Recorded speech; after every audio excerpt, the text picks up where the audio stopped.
Ultimate Fighting Championship (UFC) has rapidly gained a lot of traction in mainstream media, and under Dana White, we've seen it grow into a multi-billion-dollar enterprise. As such, some fighters like Israel Adesanya and Conor McGregor have gone on to become international superstars who make a boat ton of money. In today's episode, we'll be discussing all the juicy details about payment in the UFC and controversies rocking the UFC over payment. Before we begin, remember to give this video a like and click the notification bell to subscribe to the channel. When most people think of UFC, the first thing that comes to mind is sold-out arenas in Vegas or million-dollar fights on ESPN. But it wasn't always the case. Back in 2005, a lot of individuals believed that fighters were paid really low. Fighters earned between $2,000 and $20,000 per fight.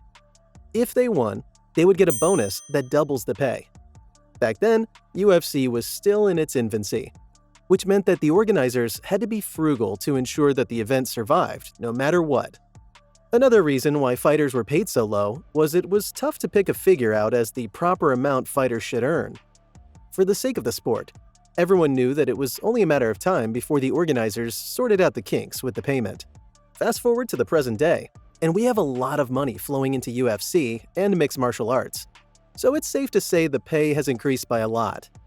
We would all agree that for a sport that involves a lot of risk of physical damage to its players, the payment must be a sum that makes it worth it.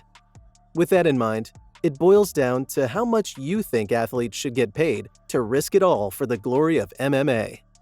Fighters at UFC get paychecks from each fight, but it isn't as simple as it sounds. The pay structure is divided into 3 levels: the lowest tier, the middle tier, and the highest tier. At the lowest tier, the fight payout is ranged from $10,000 to $30,000 for each of their fights. While this might be low compared to other tiers, it is understandable, as this tier is a contract signed majorly by new fighters on the road to break out in the UFC, and as such, have a relatively low fan base. Following closely after this is the middle tier. This contract is given to athletes who have left the newbie phase. At this point, they've been participants in several fights, they know the ropes of the game better, and they have successfully established their name and ability to draw in viewers and fans. The payout for each player at this stage is calculated based on each fighter's popularity amongst the fan base and the results of the fights they've been in. The pay typically falls between $80,000 to $250,000 for each fight. The most expensive tier, the highest tier, is reserved for fighters with the highest fan base and support team. They're allowed into this contract based on the number of viewers they can pull into the arena when the fight is scheduled to be held. As expected, their pay is the highest because they bring in more viewers and revenue to the UFC. They get paid for each fight from $500,000 to $3 million. Besides the pay for fights, the UFC also dishes out bonuses after certain conditions are met. The winner from each fight walks away with a bonus that doubles the amount paid for the fight. But this is only applicable to fighters in the 2 top tiers. This means that athletes who win the fight and are ranked in the 3rd tier would receive additional payment for winning, but it doesn't amount to double the fight pay. Then there's the bonus received from participating in the crowned fight of the night and the best performance of the night. These bonus rewards are reserved for 2 fighters who put up the most exciting fight of the night, and 2 other fighters who put on the best performance recorded throughout the entire night's contest. The pay is $50,000 for each fighter. UFC has experienced massive growth over the years, so it isn't unusual that it's been strived with a few controversies, some of which have to do with its payment structure. The most glaring pay controversy in UFC has to do with the fighters being underpaid. For more than a decade, several individuals and fighters have come out to voice their disapproval of its payment plan. Sure, mainstream fighters like Conor McGregor and Israel Adesanya make a lot of money, but the problem lies with the lesser-known fighters on the books. John Fitch, John Cholish, Dan Hardy, and a handful of other fighters have already come forward to complain about how the UFC dishes out payments to its fighters. If you've watched a UFC match, then you might have an idea of how expensive it can be for fighters. The pay per fight might look enormous, but when you consider expenses for the camp, medical fees, and the cost to travel with a fight team, the fighter might be left with very little at the end of the day.